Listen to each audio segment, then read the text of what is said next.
चंद्रयान-3 से मिले डेटा से इस बात की पुष्टि हो रही है कि चंद्रमा रहने योग्य है, वह भी जितना सोचा गया था उससे कहीं ज्यादा। चांद पर स्थायी इंसानी बस्ती बसाई जा सकती है। चंद्रमा के दक्षिणी ध्रुव पर विक्रम लैंडर उतरा। तब से लैंडर और रोवर दोनों पर्याप्त डेटा भेज चुके हैं। अगर सारे डेटा को अलग थलग करके देखेंगे तो मामला समझने में मुश्किल होगी। फिर लोग कहने लगते हैं कि ये तो रॉकेट साइंस है, जबकि अगर सारे डेटा को एक साथ जोड़कर देखा जाए तो आपको पता चल जाएगा कि जितना सोचा गया था चांद उससे कहीं ज्यादा रहने लायक है।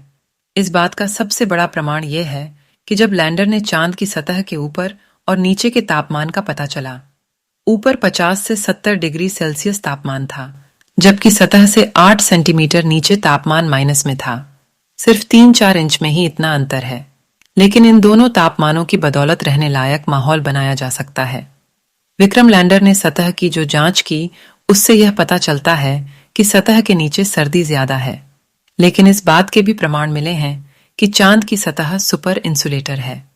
असल में चांद की सतह का सबसे ऊपरी हिस्सा तीव्र इंसुलेशन के लिए जाना जाता है।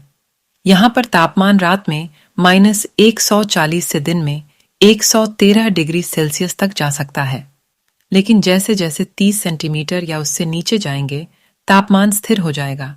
चंद्रमा पर कोई वायुमंडल नहीं है, सूरज की रोशनी से सीधा संपर्क है।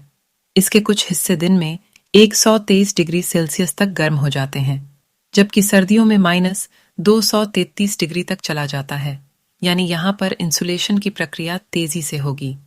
धरती से इंसुलेशन वाली चीजें ले जाने की जरूरत नहीं है। अगर इंसानों के रहने योग्य बस्ती बनानी है तो उसके अंदर का तापमान इन इंसुलेटर्स पदार्थों के जरिए संतुलित किया जा सकता है।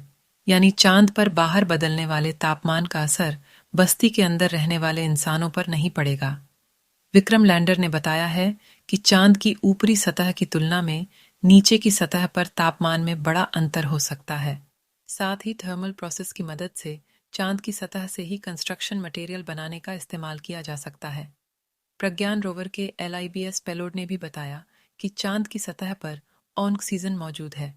इसके अलावा सल्फर, कैल्शियम, लोहा, टाइटेनियम, मैंगनीज और एल्यूमिनियम भी है। चांद की सतह पर ऑक्सीजन इल्मेनाइट के रूप में मौजूद है।